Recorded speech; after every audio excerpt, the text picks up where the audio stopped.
ओम शांति।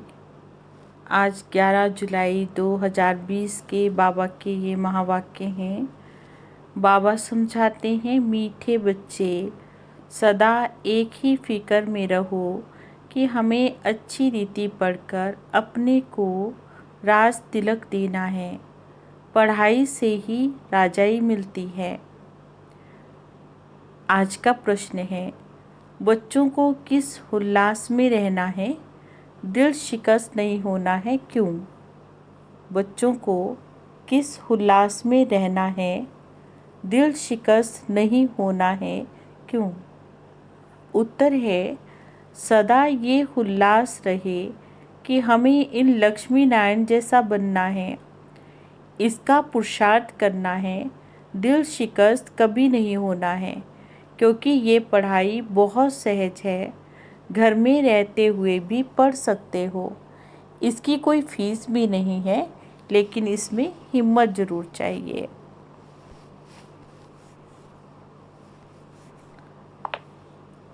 गीत है, तुम ही हो माता पिता, तुम ही हो बंधु सखा। ओम शांति। बच्चों ने अपने बाबा की महिमा सुनी। महिमा एक की ही है और कोई की महिमा गाई नहीं जा सकती। जबकि ब्रह्मा विष्णु शंकर की भी कोई महिमा नहीं है। ब्रह्मा के द्वारा स्थापना कराते हैं और शंकर के द्वारा विनाश कराते हैं। विष्णु के द्वारा पालना कराते हैं। लक्ष्मी नारायण को ऐसा लायक भी शिव बाबा ही बनाते हैं। उनकी ही महिमा है, उनके सिवाय फिर किसकी महिमा गाई जाए? इनको ऐसा बनाने वाला टीचर ना हो तो ये भी ऐसे ना बने।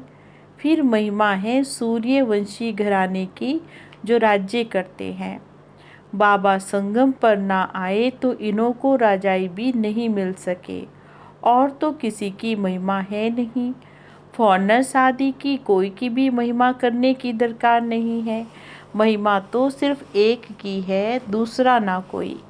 ऊंच से ऊंच शिव बाबा है, उनसे ही ऊंच पद मिलता है, तो उनको अच्छी तरह से याद करना चाहिए। अपने को राजा बनाने के लिए आप ही पढ़ना है। जैसे बैरिस्ट्री पढ़ते हैं तो अपने को पढ़ाई से बैरिस्टर बनाते हैं। तुम बच्चे जानते हो, शिव बाबा हमको पढ़ाते हैं। जो अच्छी रीति पढ़ेगा वही ऊंच पद पाएगा। नहीं पढ़ने वाले पद पा नहीं सकते हैं। पढ़ने के लिए श्रीमत मिलती है, मूल बात तो पावन बनने की है, जिसके लिए फिर ये पढ़ाई है। तुम जानते हो, इस समय सब तमो प्रधान पतित है। अच्छे व बुरे मनुष्य तो होते ही हैं। पवित्र रहने वाले को अच्छा कहा जाता है। अच्छा पढ़कर फिर बड़ा आदमी बनता है तो उनकी महिमा होती है। परंतु है तो सब पतित, पतित ही पतित की महिमा करते हैं। सत्युग में है पावन, वहाँ कोई किसी की महिमा नहीं करते हैं। यहाँ तो पवित्र सन्यासी भी हैं तो अपवित्र गृहस्थी भी हैं, तो फिर भी पवित्र की ही महिमा गाई जाती है। वहाँ तो यथा राजा रानी तथा प्रजा होते हैं, और कोई धर्म नहीं जिसके लिए पवित्र अपवित्र कहे। यहाँ तो कोई गृहस्थियों के लिए भी महिमा गाते रहते हैं, उनके लिए जैसे वही खुदा अल्लाह है। परंतु अल्लाह को तो पतित पावन लिबरेटर गाइड कहा जाता है। वे फिर सब कैसे हो सकते हैं? दुनिया में कितना घोर अंधियारा है। अभी तुम बच्चे समझते हो, तो बच्चों को ये ओना रहना चाहिए कि हमको पढ़कर अपने को राजा बनाने हैं। जो अच्छी रीति पुरुषार्थ करेंगे वही राज तिलक पाएंगे। बच्चों को उल्लास में रहना चाहिए। हम भी इन लक्ष्मी नारायण जैसा बने। इसमें मूंझने की कोई भी दरकार नहीं है। पुरुषार्थ करना चाहिए, कभी भी दिल शिकस्त नहीं होना चाहिए कि ये पढ़ाई ऐसे है। खटिया पर सोए हुए भी पढ़ सकते हो, विलायत में रहते हुए भी पढ़ सकते हैं, घर में रहते हुए भी पढ़ सकते हो। इतनी सहज पढ़ाई है। मेहनत करके अपने पापों को काटना है और दूसरों को भी समझाना है। दूसरे धर्म वालों को भी तुम समझा सकते हो। कोई को भी ये बताना कि तुम आत्मा हो, आत्मा का स्वधर्म एक ही है, इसमें कोई फर्क नहीं पड़ सकता है। शरीर से ही अनेक धर्म होते हैं। अब आत्मा तो एक है, सब एक बाप के बच्चे हैं। आत्माओं को बाबा ने एडॉप्ट किया है, इसलिए ब्रह्मा मुख वंशावली गाए जाते हैं। कोई को भी समझा सकते हो कि आत्मा का बाप कौन है। फॉर्म जो तुम भराते हो उसमें भी बड़ा अर्थ है। बाप तो जरूर है, जिसको याद भी करते हैं। आत्मा अपने बाप को याद करती है। आजकल तो भारत में कोई को भी फादर कह देते हैं, मेयर को भी फादर कहेंगे, परंतु आत्मा का बाप कौन है उसे नहीं जानते हैं।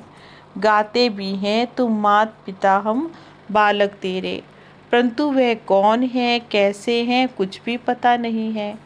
भारत में तुम मात पिता कहकर बुलाते हैं, बाबा ही यहाँ आकर के मुख वंशावली रचते हैं।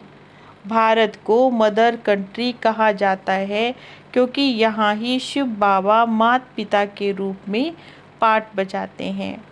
यहाँ ही भगवान को मात पिता के रूप में याद करते हैं। विदेशों में तो सिर्फ गॉड फादर कहकर बुलाते हैं, परंतु माता भी तो चाहिए ना, जिससे बच्चों को एडॉप्ट करें। पुरुष भी स्त्री को एडॉप्ट करते, फिर उनसे बच्चे पैदा होते हैं, फिर रचना रची जाती है। यहाँ भी इसमें परम पिता परमात्मा बाप प्रवेश करके एडॉप्ट करते हैं। किसके तन में? ब्रह्मा बाबा के तन में हम बच्चों को एडॉप्ट करते हैं। पहले ब्रह्मा बाबा को एडॉप्ट करते हैं, उसके बाद हम बच्चों को। इसलिए इनको मात पिता कहा जाता है। वह है आत्माओं का बाप, फिर यहाँ आकर के उत्पत्ति करते हैं। यहाँ तुम बच्चे बनते हो तो मदर और फादर कहा जाता है। वह तो स्वीट होम है, जहाँ सब आत्माएं रहती हैं। वहाँ भी बाबा के बगैर तो कोई ले ना जा सके। कोई भी मिले तो बोलो तुम स्वीट होम जाना चाहते हो, फिर पावन तो जरूर बनना पड़ेगा। अभी तुम पतित हो, ये है आयरन एज तमो प्रधान दुनिया। अभी तुमको अपने घर वापिस जाना है।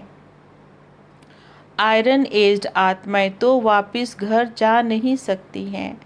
आत्माएं स्वीट होम में ही पवित्र रहती हैं। तो अब बाप समझाते हैं कि बाबा की याद से ही हमारे विकर्म विनाश होते हैं। कोई भी देहधारी को याद नहीं करना है। बाबा को जितना याद करेंगे उतना पावन बनेंगे और फिर ऊंच पद पाएंगे, सो भी नंबरवार। लक्ष्मी नारायण के चित्र पर कोई को भी समझाना बहुत सहज है। भारत में इनका राज्य था। ये जब राज्य करते थे तो विश्व में शांति थी। विश्व में शांति तो बाबा ही कर सकते हैं और कोई की ताकत नहीं है। अभी बाबा हमको राजयोग सिखा रहे हैं, सो भी नई दुनिया के लिए राजाओं का राजा कैसे बन सकते हैं वह हमको बाबा बताते हैं। बाबा ही नॉलेजफुल है, परंतु उनमें कौन सी नॉलेज है ये कोई नहीं जानते हैं। सृष्टि के आदि मध्य अंत की हिस्ट्री ज्योग्राफी बेहद का बाबा ही सुनाते हैं। मनुष्य तो कभी कहेंगे सर्वव्यापी है, या कहेंगे सबके अंदर को जानने वाला है, फिर अपने को तो कह नहीं सकते हैं। ये सब बातें बाप बैठ समझाते हैं कि अच्छी रीति धारण करना है और हर्षित होना है। देखो, इन लक्ष्मी नारायण का चित्र सदैव हर्षित मुख वाला ही बनाते हैं। स्कूल में भी ऊंच दर्जा पढ़ने वाले कितना हर्षित होंगे। दूसरे भी समझेंगे ये तो बहुत बड़ा इम्तहान पास करते हैं, ये तो बहुत ऊंची पढ़ाई है। देखो, यहाँ फीस आदि की भी कोई बात नहीं है, सिर्फ हिम्मत रखनी है। हिम्मत की ये बात है, अपने को आत्मा समझकर बाबा को याद करना है। जिसमें ही माया विघ्न डालती रहती है। बाबा कहते हैं पवित्र बनो, बाबा से प्रतिज्ञा करके फिर मुंह काला नहीं करना है। ये बहुत ज़बरदस्त माया है। फेल हो जाते हैं तो फिर उनका नाम नहीं गाया जा सकता। फलाने फलाने शुरू से लेकर बहुत अच्छे चल रहे थे। ऐसे ऐसे बच्चे भी जो बहुत अच्छे थे और आज हैं नहीं। महिमा भी गाई जाती है। बाबा कहते अपने लिए आपे ही पुरुषार्थ कर राजधानी प्राप्त करनी है, पढ़ाई से ऊंच पद पाना है। ये है ही राजयोग। इसको प्रजा योग नहीं कहते हैं, परंतु प्रजा भी तो बनेंगे ना। शक्ल और सर्विस से मालूम पड़ जाता है कि ये क्या बनने वाला है। घर में भी स्टूडेंट की चाल चलन से सब समझ में आता है। ये फर्स्ट नंबर में जाएंगे, ये थर्ड नंबर में आएंगे। यहाँ भी ऐसे है। जब पिछाड़ी में इम्तहान पूरा होगा तब तुमको सब साक्षात्कार होंगे। साक्षात्कार होने में कोई देरी नहीं लगती है। फिर लज्जा आएगी, हम तो नापास हो गए। नापास होने वाले को प्यार कौन करेगा। मनुष्य बाइस्कोप देखने में खुशी का अनुभव करते हैं, लेकिन बाबा कहते हैं नंबर 1 गंदा बनाने वाला ये बाइस्कोप ही है। उसमें जाने वाले बहुत करके फेल होकर गिर पड़ते हैं। कोई कोई फीमेल भी ऐसी होती है जिसको बाइस्कोप में जाने के बगैर नींद नहीं आती है। जो बाइस्कोप अर्थात सिनेमा आदि देखते हैं वो अपवित्र बनने का पुरुषार्थ जरूर करेंगे। यहाँ जो कुछ हो रहा है जिसमें मनुष्य खुशी समझते हैं ये सब दुख के लिए है। ये है विनाशी खुशियाँ। अविनाशी खुशी अविनाशी बाबा से मिलती है। तुम समझते हो बाबा हमको इन लक्ष्मी नारायण जैसा बनाएंगे। वैसे आगे तो 21 जन्म के लिए लिखते थे, अभी बाबा लिखते हैं 50-60 जन्म, क्योंकि द्वापर में भी पहले तो बहुत धनवान सुखी रहते हो, बल पतित बनते हो तो भी धन बहुत रहता है। ये तो बिल्कुल जैसे कि तमो प्रधान बनते हैं तो दुख शुरू होता है। पहले तो सुखी रहते हो, जब बहुत दुखी होते हैं तो बाबा आते हैं। बाबा महा अजामिल जैसे पापियों का भी उद्धार करते हैं। बाबा कहते मैं सबको ले जाऊंगा मुक्ति धाम, फिर सत्यु की राजाई भी तुमको देता हूँ। सबका कल्याण तो होता है, सबको अपने ठिकाने पर बाबा पहुँचा देते हैं। सो भी शांति में सुख में, सत्यु में सबको सुख रहेगा। शांति धाम में भी सुखी रहते हैं। फिर कहते हैं विश्व में शांति हो। बोलो इन लक्ष्मी नारायण का जब राज्य था तो विश्व में शांति थी, फिर दुख की बात हो नहीं सकती है। अभी तो ना दुख है ना अशांति है। यहाँ तो घर घर में अशांति है, देश देश में अशांति है, सारे विश्व में अशांति है। कितने टुकड़े टुकड़े हो पड़े हैं, कितनी फ्रैक्शन है। 100 माइल्स पर भाषा भी अलग होती है। अब बाप कहते हैं भारत की प्राचीन भाषा तो संस्कृत है। अब आदि सनातन धर्म का किसी को भी पता नहीं, तो फिर कैसे कहते कि ये प्राचीन भाषा है। तुम बता सकते हो आदि सनातन देवी देवता धर्म कब था। तुम्हारे में भी नंबर वार है। कोई तो डल हेड भी होते हैं, देखने में भी आता है ये जैसे कि पत्थर बुद्धि है। अज्ञान काल में भी कहते थे हे भगवान इनकी बुद्धि का ताला खोलना। बाबा तुम सब बच्चों को ज्ञान की रोशनी देते हैं, उससे ताला खुलता जाता है।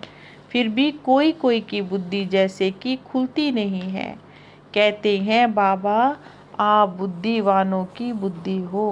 बाबा क्या कहते हैं, बाबा आप तो बुद्धिवानों की बुद्धि हो, हमारे पति की बुद्धि का ताला खोल दो।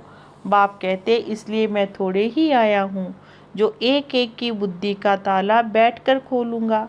फिर तो सबकी बुद्धि का ताला खुल जाएगा। सब फिर तो महाराजा महारानी बन जाएंगे। हम कैसे सबका ताला खोल सकते हैं?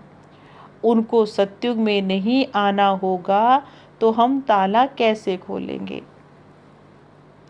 ड्रामा अनुसार समय पर उनकी बुद्धि अपने आप ही खुलेगी। मैं कैसे खोलूँगा?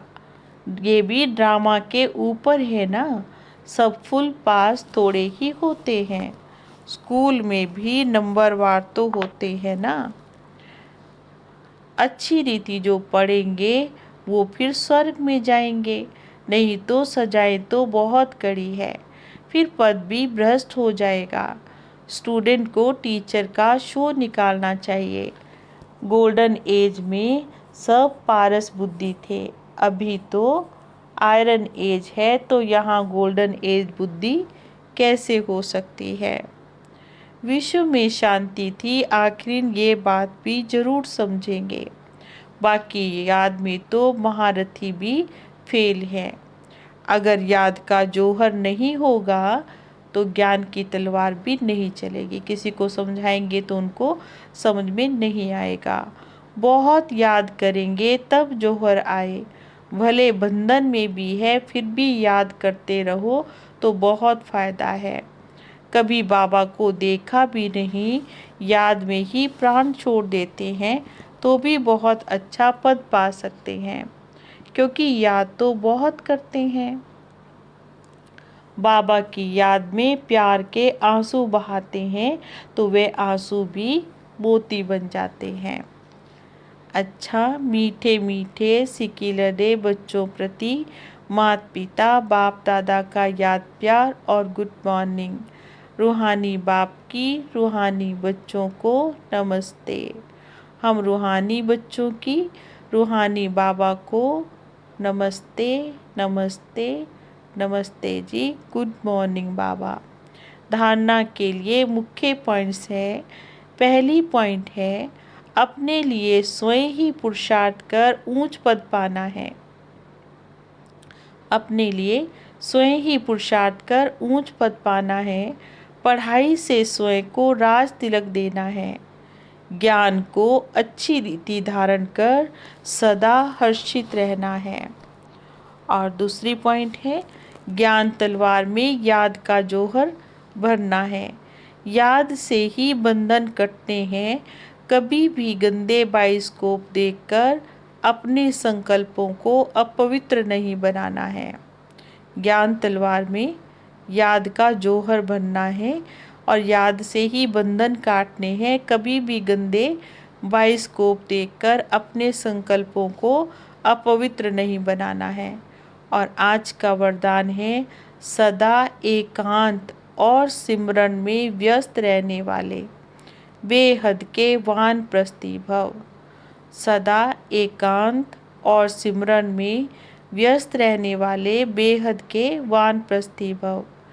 वर्तमान समय के प्रमाण आप सब वानप्रस्थ अवस्था के समीप हो।